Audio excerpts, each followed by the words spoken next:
E hoje nós vamos falar sobre o papel do homem, da mulher, quem sabe até dos filhos, se tiver tempo, na exposição, para que a gente entenda como é que a família pode ser restaurada.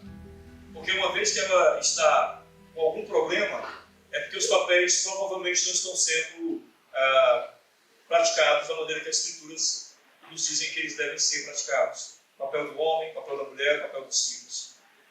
Nós vivemos uma cultura muito secularizada. Não é a primeira vez que a cultura está secularizada. Deixa eu só explicar o que é uma cultura secularizada.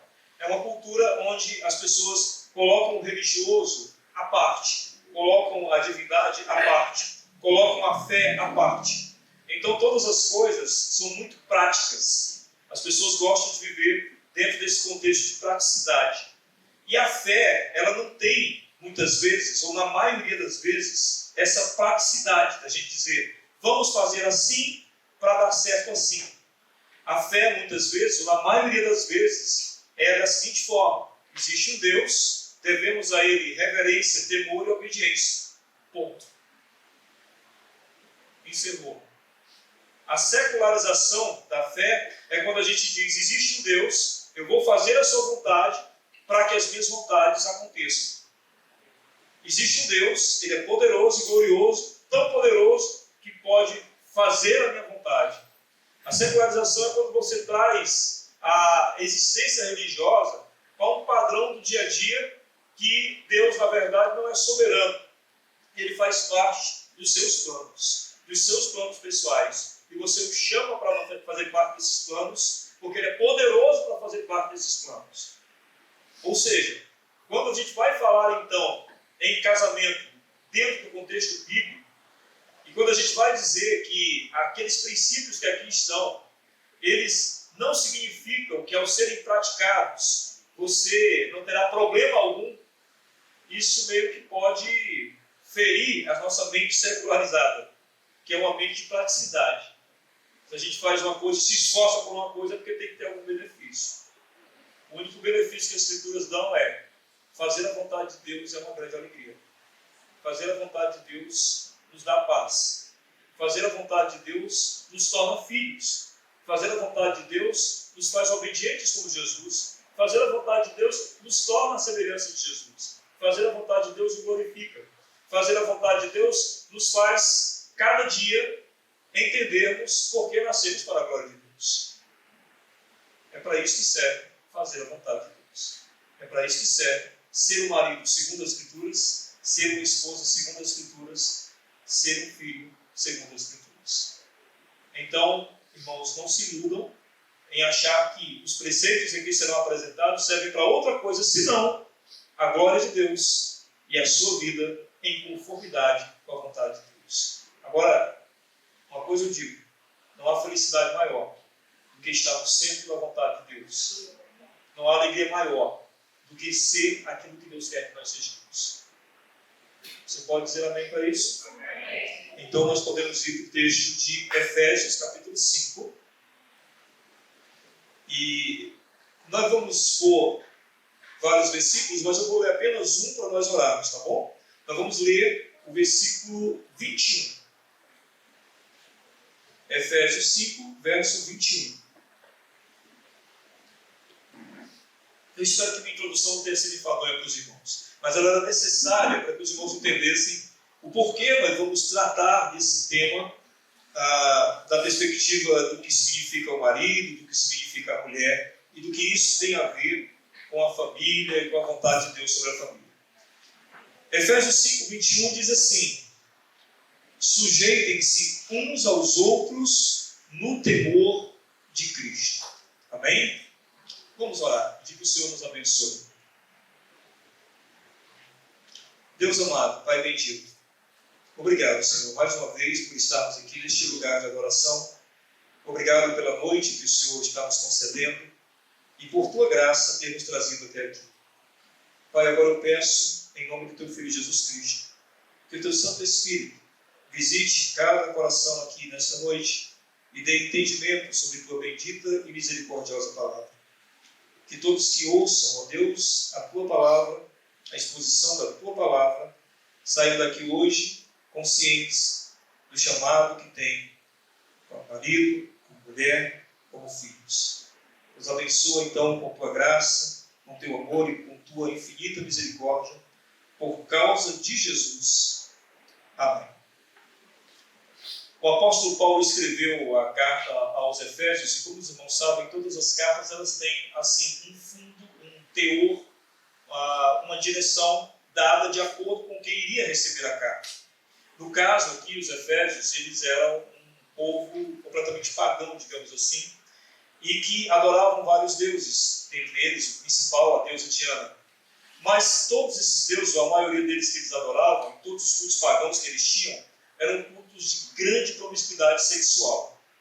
Então, quando Paulo vai escrever a eles, ele precisa tratar de todos os assuntos que são importantes para aqueles irmãos que acabaram de encontrar Jesus Cristo e o Evangelho e entregar suas vidas a Jesus. Paulo precisava explicar muitas diretrizes minuciosas a eles, para que eles pudessem compreender que Jesus não era mais um Deus, que Jesus não era mais uma divindade pagã, mas que Jesus era realmente o Filho do Deus vivo e único e soberano, e que estava acima de todo e qualquer Deus que eles já haviam conhecido ali. Portanto, na carta aos Efésios, Paulo começa primeiro falando da divindade de Jesus, no capítulo 1. Aí no capítulo 2 ele fala sobre como a salvação chegou até aquelas pessoas, e ele vai falar que essa salvação chega pela graça. No capítulo 3 ele começa a dar algumas diretrizes, falando sobre como Deus chamou esses que não conheciam antes, eles não eram judeus, né? Eles eram gentios, chamados gentios, como Deus os chamou para a sua graça, pela sua graça e pela sua infinita misericórdia. No capítulo 4 ele vai falar da unidade da fé que deve haver entre os judeus que conheciam o Deus vivo e entre os gentios que conheciam muitos deuses. E agora ele vai dizer, vocês agora não se preocupem, vocês são um só. Não importa se antes vocês adoravam vários deuses, e não importa se os judeus conheciam o Deus verdadeiro, agora vocês são um só e todos conhecem o mesmo Deus. Ele fala no capítulo 4. E aí no final do capítulo 4 ele começa a fazer algumas exortações à santidade. Porque não esqueça, esse pessoal, eles viviam dentro do paganismo e dentro de uma promiscuidade absurda. Família não existia. Esse padrão que a gente entende, pai, mãe, filho, isso não existia. Isso não havia nexo nisso. Era possível alguém adquirir escravas e serem essas escravas, além de escravas domésticas, escravas sexuais também. Era possível isso acontecer. Era possível ter escravos homens sexuais também. Então, assim, a promiscuidade e a sexualidade era celebrada em alguns cultos pagãos. A ideia de um homem ter uma mulher ter um homem, a ideia de ter uma família, a ideia dessa estrutura bíblica que nós conhecemos, não se passava de maneira alguma na cabeça do povo ali de Éfeso. Então Paulo precisa primeiro explicar a questão da santidade. Ele vai explicar que Jesus veio a eles para tirá-los daquela realidade antes pecaminosa e colocar uma nova realidade debaixo da autoridade de Deus, debaixo da autoridade de Cristo. E que eles devem viver debaixo dessa autoridade, porque essa autoridade é agradável a Deus e é, na verdade, o que os torna mais gente. É como se o pecado, meio que desumanizasse, e ele desumaniza mesmo, nós sabemos disso, já passamos por ele, desumanizasse e a santidade humaniza. Ou seja, a humanização que é se tornar como Jesus. E a desumanização do ser humano é se tornar menos, cada vez menos, de Jesus. Então ele vai explicar sobre essa questão da santidade. E aí ele vai falar sobre o fruto da luz, as obras das trevas. E finalmente ele vai chegar na parte do casamento. Porque ele quer explicar para aquelas pessoas o que significa agora uma família, propriamente dita, dentro da estrutura da fé cristã. O que ele vai falar tem a ver com o que é aprendido lá desde o Antigo Testamento, desde Gênesis.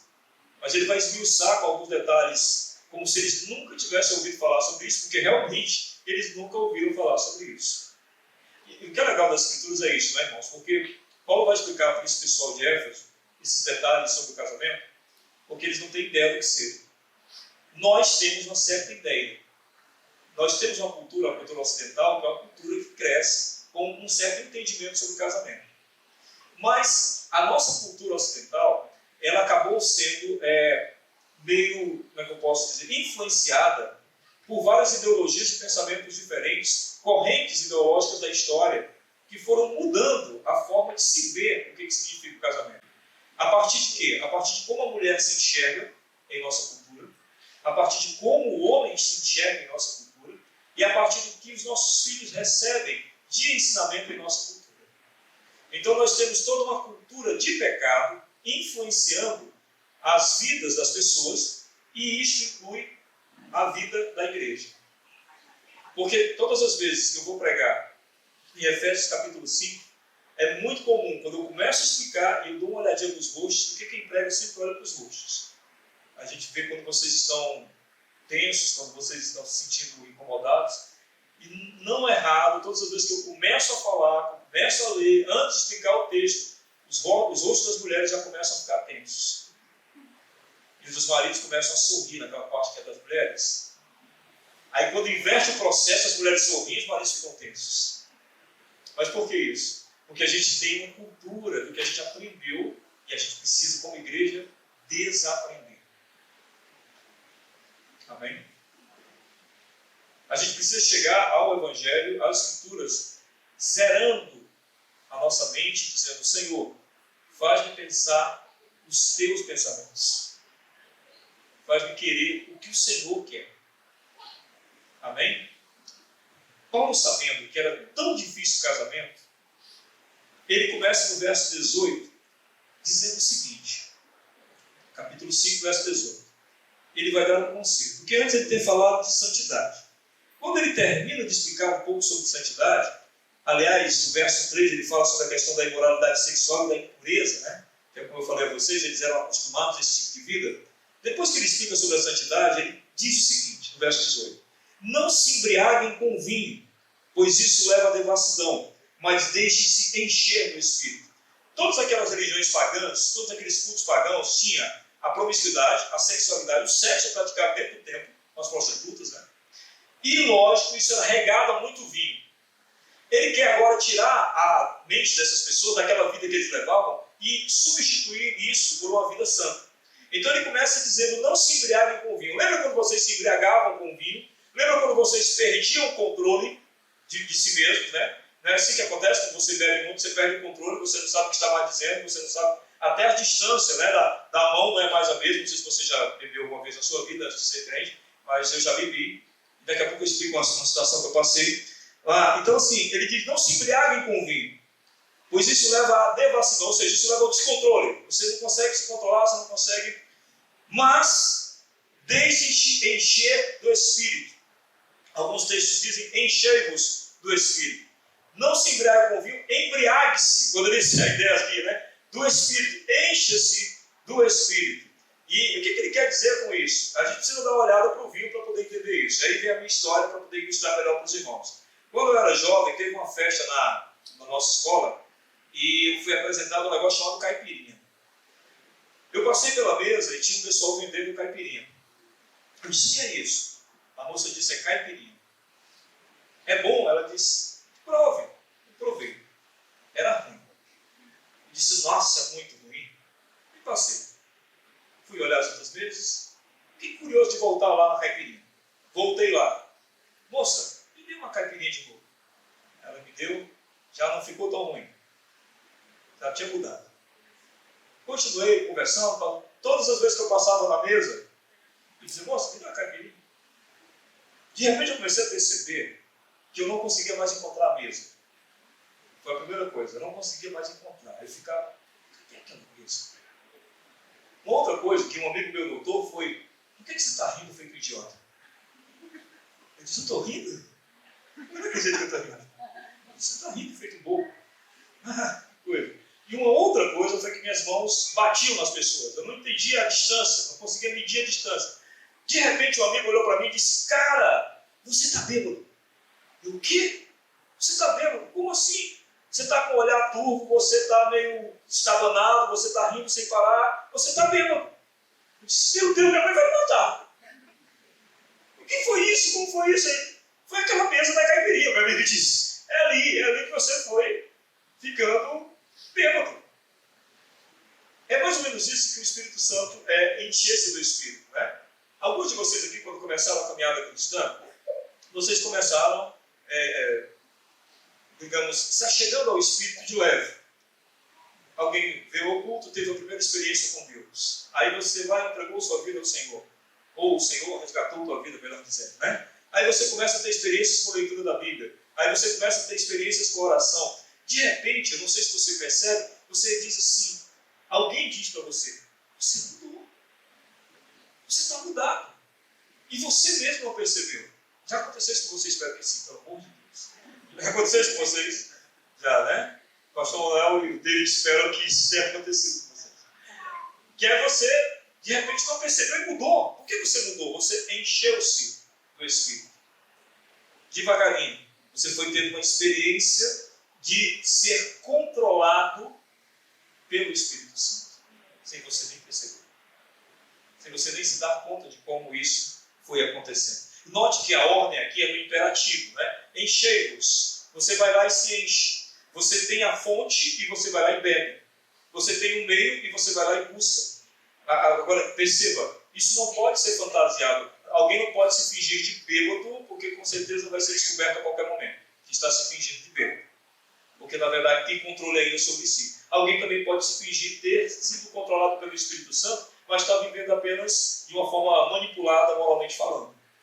O controle do Espírito Santo é aquilo como quem está bêbado, como quem não percebe o que está mais fazendo, no sentido de, nossa, como você está mais amoroso, você nem tinha percebido isso. Nossa, como você é uma pessoa que perdoa facilmente, e você nem tinha percebido isso. Nossa, como você é alegre, e você nem tinha percebido quando tinha se tornado alegre. O Espírito Santo tomando de conta e agindo poderosamente em sua vida. Aí, veja só, é interessante o verso 19, porque ele diz assim, vamos ler o 18 novamente, irmãos. Não se embriaguem com vinho, pois isso leva à devassidão, mas deixe-se encher do Espírito. Aí ele vai explicar como é que você pode ser cheio do Espírito, né? Falando entre vocês com salmos, hinos e cânticos espirituais, cantando e louvando com o coração ao Senhor. O que dá-nos a entender que encher-se do Espírito, por exemplo, é esse momento que nós estamos tendo aqui. Nós cantamos, nós celebramos ao Senhor de todo o coração, amém?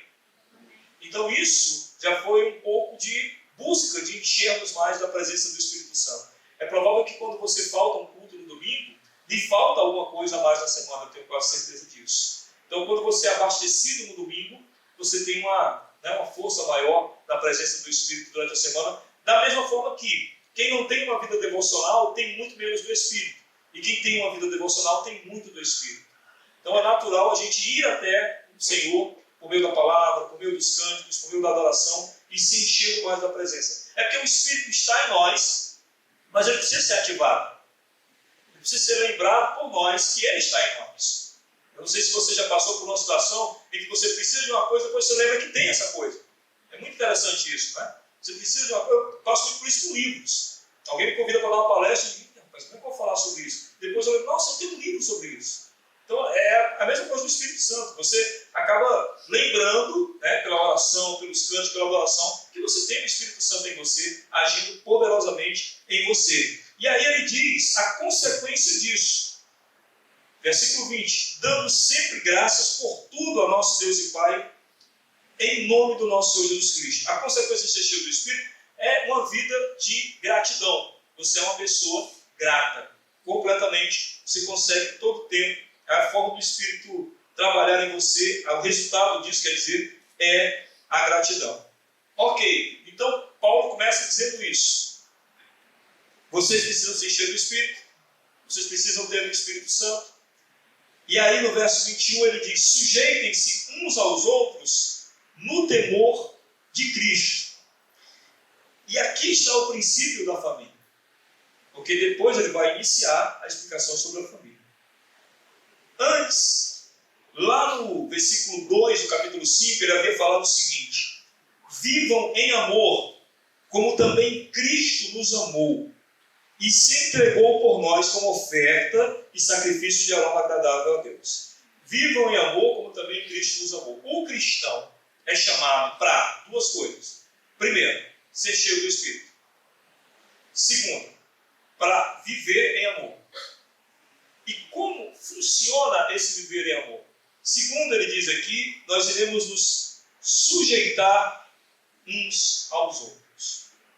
Agora preste bastante atenção. Isso não significa que não há autoridade na família. Porque é o que dá a entender, não é? Como se fosse assim. O marido se sujeita à esposa, a esposa se sujeita ao marido, os filhos se sujeitam aos pais, os pais se sujeitam aos filhos, todo mundo se sujeitando uns aos outros. Essa é a primeira ideia que nós imaginamos que Paulo está falando aqui. Mas a ideia de Paulo não é essa. No capítulo seguinte, no capítulo 6, ele vai falar sobre a armadura de Deus, aquela coisa toda, que dá-nos a entender que Paulo entendia muito essa questão de exército, tudo, essa coisa militar. E o que ele está falando aqui, a ideia dele é a ideia de uma hierarquia militar. Por exemplo, num exército existem generais, coronéis, majores, capitães, sargentos, soldados, e ali há uma sujeição contínua de uns com os outros. Eles se sujeitam uns aos outros todo o tempo. Né? Um se sujeita ao outro todo o tempo. Em que sentido? Um general manda em todo mundo, ok. O coronel já não manda no general e assim por diante. Mas na hora que eles se tornam exército, eles estão prontos a ampararem e ajudarem uns aos outros. Está correto? Sim? Está correto, né? Na hora que é para se tornar exército para lutar, estão prontos a ajudar uns aos outros. Paulo nunca negou a importância da autoridade. Em Hebreus 13:17, ele manda a gente respeitar as autoridades. Então, na cabeça de Paulo sempre existia autoridade. Ok? Também, se não me engano, 1 Coríntios 5, ele fala também sobre a autoridade dos líderes da igreja. Então, ele nunca abriu mão dessa questão da autoridade. Quando ele fala, então, sujeitem-se uns aos outros, ele não está tirando a ideia de autoridade. A ideia aqui é a de submeter-se juntos por uma causa. Sujeitem-se uns aos outros como? O que ele fala no final? Do temor de Cristo. Por temer a Cristo, por respeito a Cristo, não se esqueçam de estarem continuamente sujeitos uns aos outros.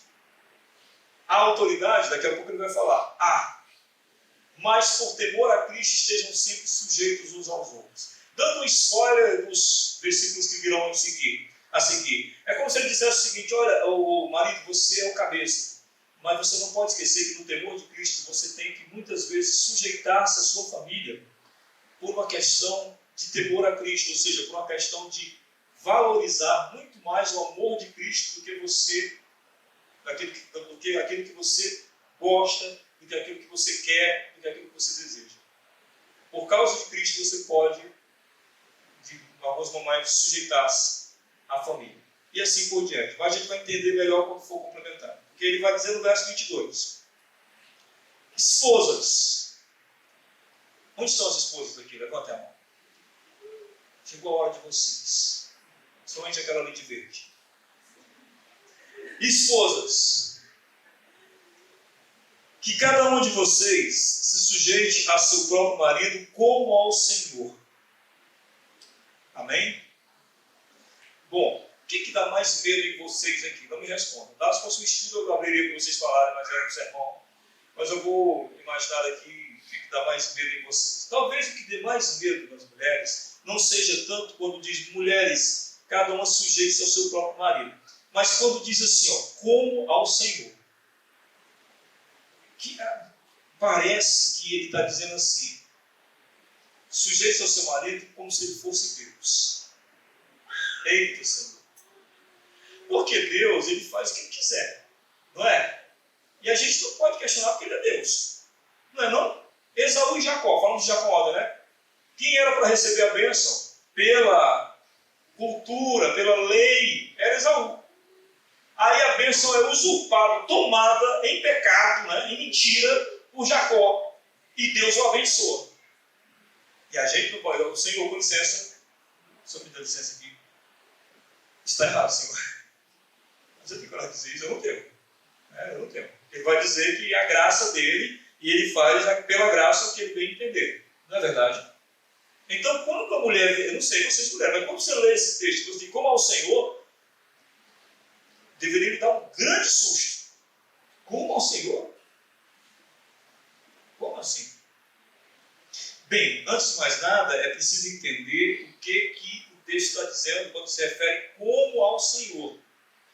Primeiro, a mulher se sujeita não porque o marido é mais inteligente e esperto que ela.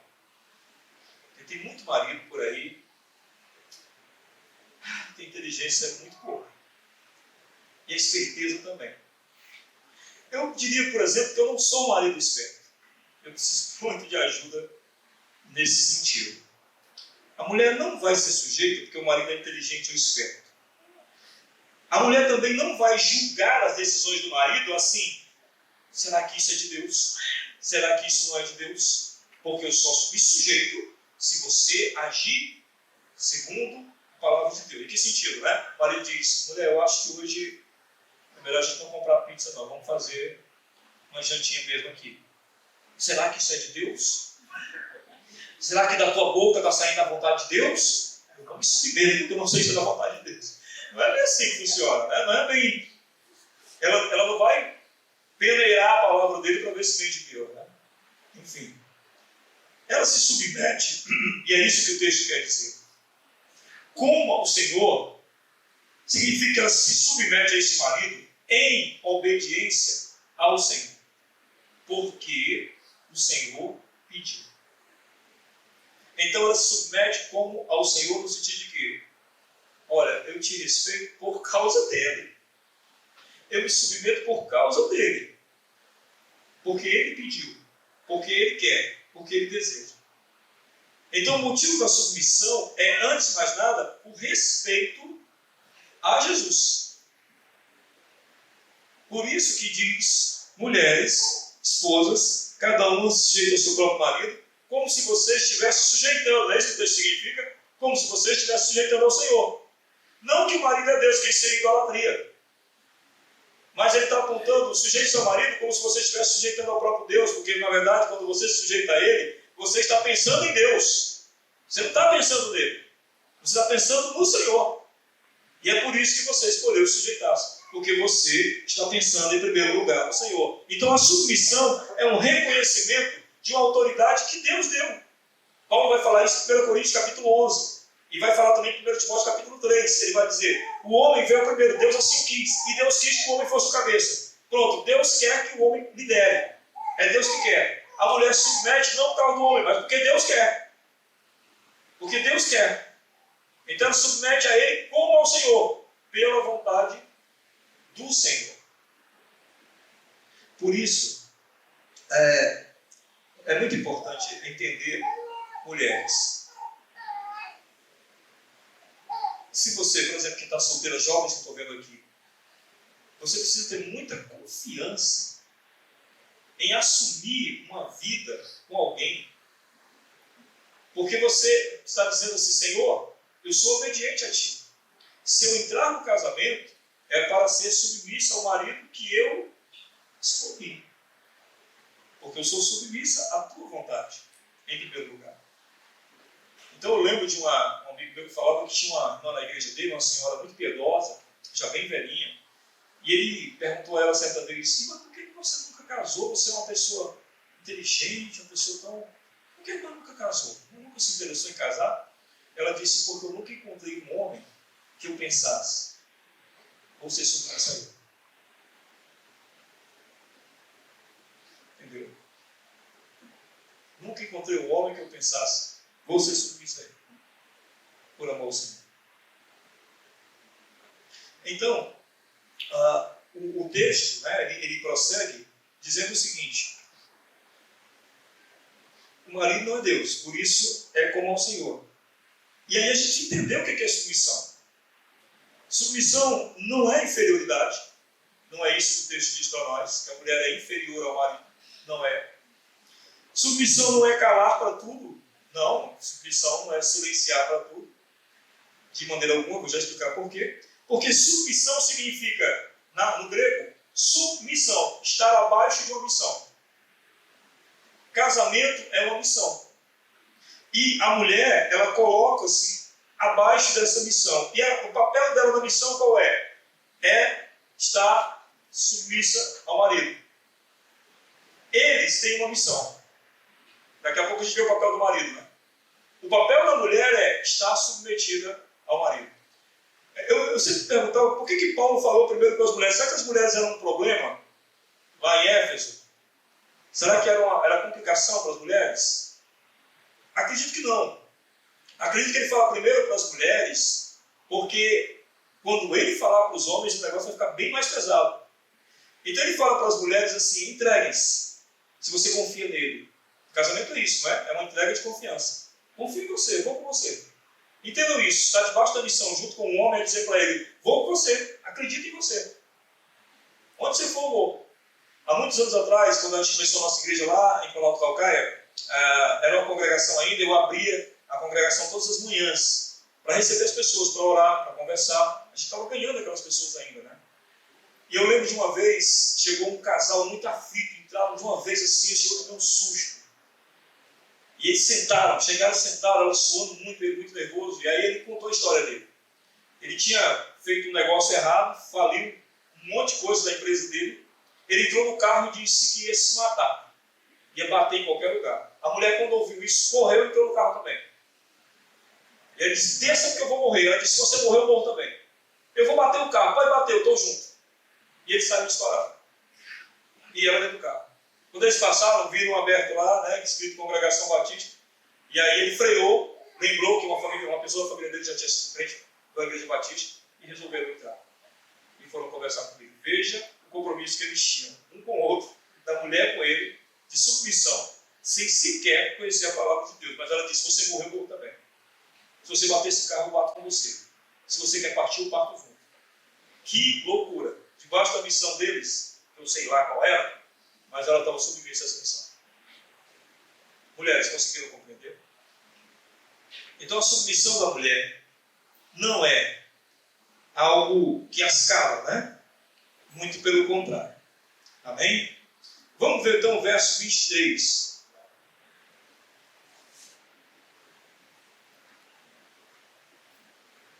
Esqueci de falar uma coisa muito importante. Peraí, verso 22. Esposas, cada um de vocês seja sujeita a quem? A quem? A seu próprio marido. A Bíblia não diz que as mulheres devem se sujeitar a outros homens. Entendeu? A sua sujeição ao seu marido. Se um cara querendo mandar em você, dando direção a você, porque você tem. Se ele não for seu patrão, você não paga seu salário, se ele não for seu pai, não tem direito algum sobre isso. Amém? A sujeição das mulheres é aos seus próprios maridos. Que fique bem claro isso. E repetido, como se ela estivesse submetendo, em primeiro lugar, ao Senhor. E repito, não é idolatria. Ela não está olhando para o marido como se estivesse vendo Deus. Ela olha para o marido e diz: esse cara é só misericórdia. Mas ela lembra do Senhor para poder se submeter àquele homem que é só misericórdia, que precisa de muita graça, mas ela segue por causa do Senhor. A ideia é aquela, né? Faça como se estivesse fazendo ao Senhor. Amém? Maridos, levantem a mão. Nossos maridos aqui. Chegou a sua hora, né? E não será fácil. Deixo logo esta dica, não será fácil. Verso 23. O marido é o cabeça, porque o marido é o cabeça da esposa, como também Cristo é o cabeça da igreja, sendo ele próprio o salvador do povo. Ok, quando o marido lê, o marido é o cabeça da esposa, o cara já se acha, né? Cutuca-se, escuta aí, mulher, agora. Escuta isso aí. O problema é o padrão da liderança. A palavra cabeça que Paulo usa aqui é a mesma palavra para chefe, para líder. E aí ele vai usar um padrão. Você é o líder, você é o chefe. Em que padrão?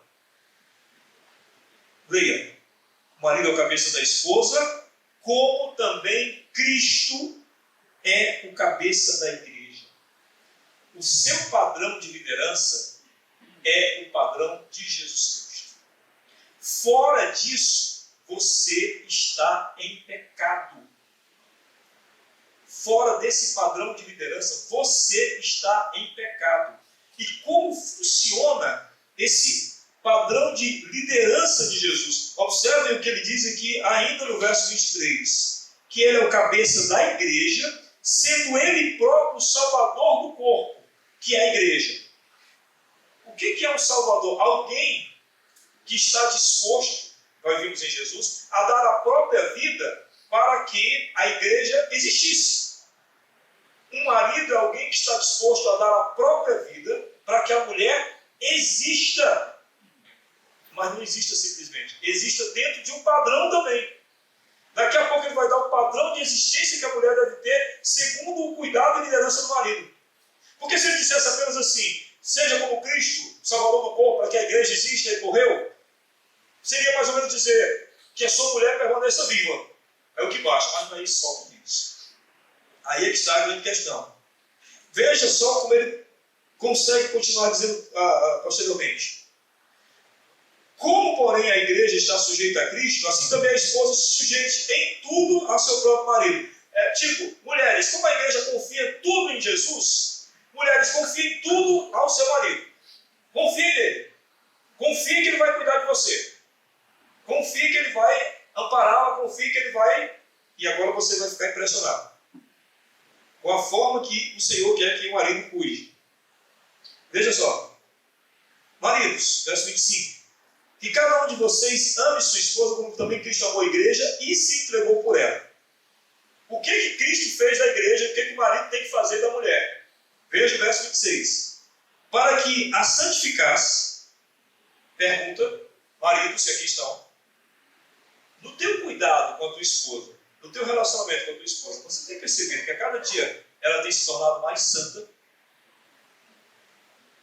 ela tem se tornado cada vez mais parecida com Jesus, e isso tem a ver com sua liderança, com seu cuidado com ela. Percebe? Ele prossegue dizendo, para que a santificasse, tendo-a purificado por meio da lavagem da água pela palavra. O marido é aquele que lidera a esposa e a família pela palavra. Quem ora mais na sua casa? Você ou sua esposa? Se é sua esposa, você está em pecado. Quem ensina mais a palavra aos filhos? É você ou sua esposa? Se é sua esposa, você está em pecado. Porque qual é o seu chamado? Santificar a sua esposa. Santificar a sua família. Pela palavra. Amém? Por isso, homens, falei ainda há pouco para as moças mais jovens, agora eu falo para os rapazes. Antes de escolher uma esposa, pense, esta mulher irá se submeter à minha liderança, na qual eu irei buscar torná-la mais santa, na qual eu irei buscar torná-la cada vez mais perto do Senhor Deus. E aí eu lembro do Adoniran Ludson, né? Que foi pedir a mão de Anne, a sua primeira esposa em casamento. Primeiro porque ela faleceu, infelizmente. A sua primeira esposa em casamento. Ele disse o seguinte para ela, está na biografia dele. Anne, quero lhe fazer um convite. Case comigo, para que eu lhe torne cada vez mais semelhante a Jesus. E você morra ao meu lado, servindo aos pecadores na Índia. Eita, convite maravilhoso. Se você, jovem, rejeita um convite desse, você não sabe o que é casamento. E casamento é chamar para viver e morrer juntos para a glória de Deus. O problema é que na nossa geração as meninas e os rapazes estão muito mais preocupados com a questão estética. A beleza. Tudo bem, ninguém casa com o cérebro, né? Alguém tem que ficar bonitinho também ou então dar muita sorte como eu. Não existe sorte, né? Foi bênção. Então ser muito abençoado como eu, da moça que me conheceu, estava com o óculos quebrado na época e não conseguiu lhe ver direito. Foi o que aconteceu com a minha esposa. Quando nós já estávamos noivos, ela comprou um óculos e agora não tem mais jeito. Agora estamos noivos e assim se foi.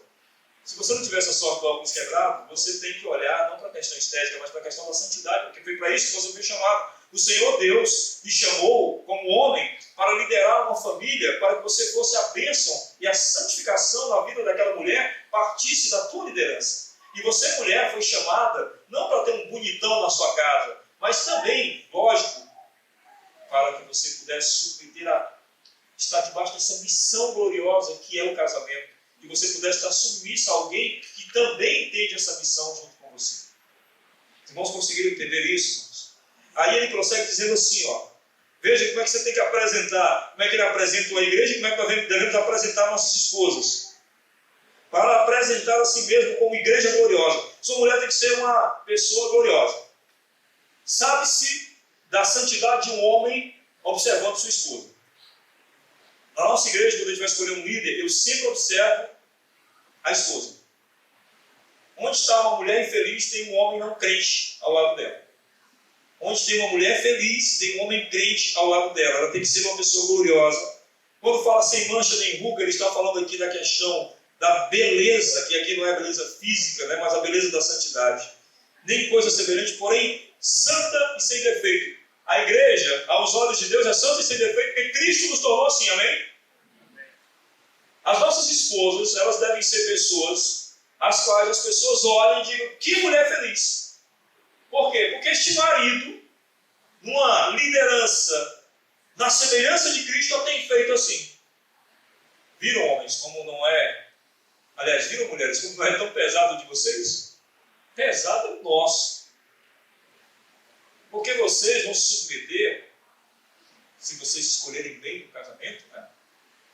Vocês vão se submeter a homens de Deus. Por isso, meninas, busquem homens de Deus. Busquem homens de Deus. Pessoas que amam o Senhor mais do que a você.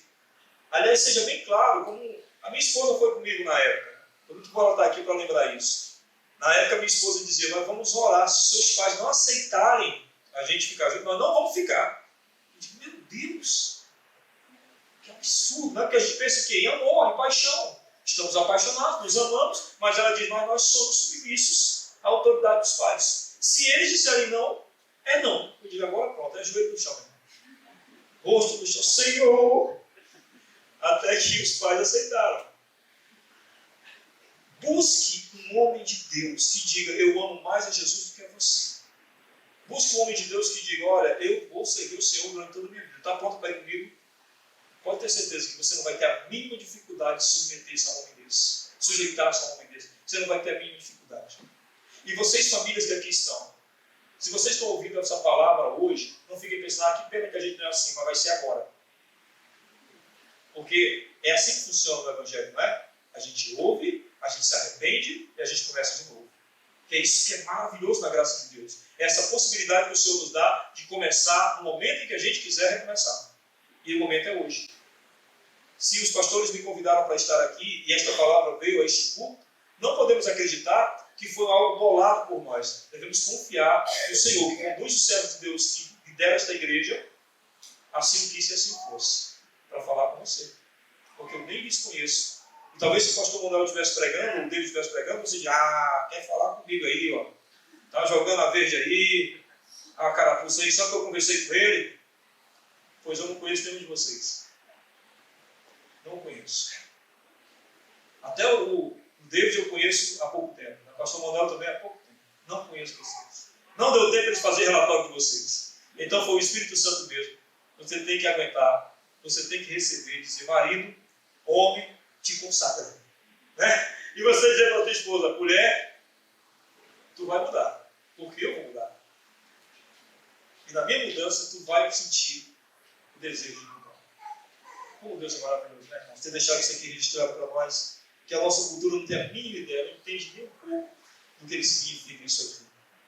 Aí no verso 28 diz, assim também o marido deve amar a sua esposa como ama o próprio corpo. Quem ama a esposa ama a si mesmo. Então assim, depois de tirar a visão de Cristo, que Paulo vê, pronto, vamos apontar para Cristo, para que eles entendam a intensidade do amor que eles devem ter aqui. Mas aí, ele vai e muda e diz assim, olha, mas quer saber? Não esqueça, vocês devem amar as suas esposas como se fosse o seu próprio corpo. Porque pode ser que o cara não consiga entender uma profundidade maior como foi o amor de Cristo. Mas é possível que ele entenda amar o próprio corpo. Não é? Que a gente preserva o nosso corpo, a gente cuida do nosso corpo, a gente não quer perder nenhuma parte do nosso corpo, a gente não quer ficar nenhuma ausência de qualquer membro. E aí ele explica dessa forma. Mas é interessante, irmãos, que ele fala assim, ó, no verso 28. Assim também o marido deve amar. E a palavra amar aqui, existem 4 palavras que Paulo poderia ter usado aqui nesse texto. Essa parte aqui que ele diz, maridos devem amar suas esposas como seu corpo, como seu próprio corpo.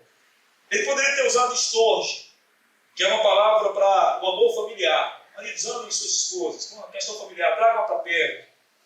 Ele podia ter usado filia, que é o amor fraternal, que é o amor de irmão para irmã, Aliás, nunca deixem acontecer isso. Marido e mulher vivendo como irmãos. Não, mas triste, não tem não. Minha irmã, meu irmão, é minha gata. Entendeu? É isso. Do amor. É assim, né? E uma outra palavra que ele poderia ter usado era eros, que é uma questão do amor sensual.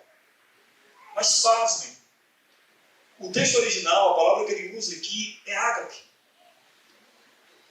E essa palavra ágape, talvez vocês lembrem, né, que ela tem muita referência ao amor de Deus, não é isso? Muitas referências ao amor de Deus. Por quê? Embora tenha referência ao amor de Deus, essa palavra já existia na cultura grega, que era uma palavra para sacrifício. Os sacrifícios aos deuses eram chamados de ágape. Por quê? Porque eram sacrifícios voluntários. A pessoa voluntariamente tomava a decisão de ofertar. Paulo está dizendo aqui, maridos, amem suas esposas como seu corpo, porque o teu corpo tu ama voluntariamente, tu ama porque tu quer. Tu toma a decisão de cuidar do teu corpo. Não é assim, irmãos? Nós tomamos a decisão de cuidar dos nossos corpos. Se percebe que uma coisa está fazendo mal, a gente não come mais, a gente está preservando a nossa existência. Então ele diz, ame sua esposa com ágape, ame sua esposa com uma decisão. Maridos, decidam amar suas esposas. Decidam cuidar de suas esposas. Decidam torná-las pessoas melhores. Decidam torná-las pessoas mais semelhantes a Cristo. Tome essa decisão. Independente de quem esta pessoa é, porque você já entrou nessa situação de casamento, nessa missão, então você agora só tem algo a cumprir. A vontade de Deus. Que é tomar a decisão de amar. Nas escrituras, na maioria das vezes, amor não é sentimento. Na maioria das vezes, amor é decisão. Amor é ágape. E aí no verso 29 ele explica por que ninguém jamais odiou o seu próprio corpo. Ao contrário, o alimenta, cuida dele como também Cristo faz com a igreja. Por isso ele usou o termo ágape lá antes, para dizer que é uma decisão. Porque somos membros do seu corpo. Eis porque o homem deixará o seu pai e sua mãe e se unirá à sua mulher, tornando-se os dois uma só carne. Por que ele fará isso? Porque ele sai dali, ele agora vai cuidar daquela mulher, vai cuidar daquela esposa, como se fosse parte da existência física dele. E ele precisa, então, tomar essa decisão de tirá-la do seu ambiente familiar e dele mesmo sair do seu ambiente familiar para poder viver essa experiência. E aí no verso 32 ele diz, grande é este mistério, mas eu me refiro a Cristo e à igreja, porque Jesus fez a mesma coisa com a igreja. Nós somos um corpo em Cristo, amém? E é isso que Cristo fez. Somos uma só carne, digamos assim, com o Senhor, porque Ele nos tornou todos um só corpo. No entanto, também quanto a vocês, que cada um ame a própria esposa como a si mesmo, e que a esposa respeite o marido. Isso aqui deve ter dado um alívio nas irmãs em Éfeso, quando elas leram a parte delas e elas pensaram, nós amamos Jesus. Nós amamos Jesus e queremos nos submeter a nossa esposa. Nós vamos ter que sofrer até o final das nossas vidas, elas pensaram. Vamos ter que penar até o final da nossa vida, porque a gente ama Jesus. Mas aí depois veio parte dos homens, e aí deu aquele alívio nas irmãs, e no final ele vai e diz, e a esposa respeite seu marido. As irmãs devem ter olhado para os irmãos naquele instante, e se eles amavam Jesus, elas disseram, amém. Confiaram que eles iam fazer conforme as escrituras diziam. E aí, como nós vimos no verso 21, sujeitos aos outros, entra a história dos filhos, né? Filhos, obedeçam seus pais no Senhor, pois isso é justo. Eu acho fantástico isso, porque sempre está apontando, obedeçam não por causa dos pais, mas por causa do Senhor. Eu lembro de um jovem que hoje já não é jovem, né? Já é um homem pai de família lá na nossa igreja. Quando ele era adolescente, ele começou a se congregar na nossa congregação. E um dia ele chegou para mim e disse, pastor, meu pai não deixa eu vir para o culto. Mas eu quero vir. Ele achou que a expressão de fé maior era ele vir. Eu disse, não, você não vai vir. Se seu pai não deixa, você não vem. Mas pastor, eu gosto aqui. Disse, ok, você vai orar a Deus, pedir ao Senhor que quebrante o coração do seu pai, que mova o coração do seu pai, e que seu pai permita você estar aqui. Porque você tem que obedecer ao seu pai no Senhor. Aí ele foi e argumentou, mas pastor, ele está indo contra o Senhor. Eu disse, será? Porque o Senhor diz, honra teu pai e tua mãe. Você não tem idade para tomar decisão de ir. Você tem 14 anos. Infelizmente, você ainda é sujeito à autoridade de seus pais. Mas eu digo, ore, e você estará aqui nos cultos. Ele com certeza deve ter orado, como eu orei pela minha esposa. Ele amava os cultos, né? Orou, e não passou muito tempo, acho que 2 ou 3 meses, ele veio ao culto e disse, você está desobedecendo seu pai? Eu disse, não, ele mandou vir. mandou, abriu a porta do quarto, menino, vai lá para o culto não? Aí eu disse, o senhor não deixa. Ah, vá para o culto. Vai para o culto. Então, assim, é muito interessante quando diz ao Senhor. Então, os filhos que aqui estão, entendam isso. Você obedece os pais apesar dos pais. Os pais não são perfeitos. Os pais não têm uma palavra perfeita muitas vezes. E a gente falou ontem aqui, né, sobre pais não irritem seus filhos, né? Porque às vezes a forma do pai se dirigir ao filho é uma forma que vai fazer que a resposta do filho seja uma resposta ríspida. Porque a forma que o pai falou não foi uma forma conciliatória. E a palavra branda, ela desvia, né, o furor, mas a palavra dura suscita a ira, é o que diz as Escrituras. Então, honre seu pai e sua mãe, que é o primeiro mandamento com promessa, para que tudo corra bem com você e você tenha uma longa vida sobre a terra. Ou seja, por que eu estou obedecendo meus pais? Porque eu estou obedecendo o Senhor, e o Senhor está me abençoando com a vida longa na terra, porque eu estou pensando nele em primeiro lugar, muito mais até do que nos meus pais. É o que as Escrituras dizem para nós. E vocês, pais, não provoquem os seus filhos a ira, mas tratam de criá-los na disciplina e na admoestação de quem? Do Senhor. Lembrando sempre que seus filhos, eles são a herança de Deus. E você está cuidando deles para o Senhor. Esse é o seu papel. Você está cuidando deles, eles não são seus. Eu falei ontem, nós temos 6 filhos. Não são nossos, nós sabemos disso. Nossa preocupação é prepará-los para que eles saiam de casa com aquilo que foi ensinado a eles sobre o Senhor. Porque eles não são nossos. Amém? Então, para concluir, 5 coisas. Uma de cada vez. Se você pensar uma de cada vez, funciona melhor. Primeiro, mulheres, submetam-se a Cristo. Amém? Sejam crentes. Queiram obedecer ao Senhor. Mais do que tudo. Maridos, submetam-se a Cristo. Sejam crentes. Queira, deseje, mais do que tudo, servir e obedecer ao Senhor. Mulheres, agora, submeta-se ao seu marido. Você se submeteu primeiro a quem? A Cristo. Para depois submeter ao marido. Maridos, amem as suas esposas. Para isso, você se submeteu primeiro a quem? A Cristo. Senão, você não consegue amar as suas esposas. Filhos, honrem os seus pais no Senhor. Sejam crentes, para poderem ter forças para respeitar e honrar os seus pais. Se vocês não temerem a Deus e amarem o Senhor, vocês não terão forças para isso. O pecado facilmente irá engoli-los. A vida da família está centrada num único princípio: submetam-se a Cristo. Pai, mãe e filhos. E a família permanecerá. Amém?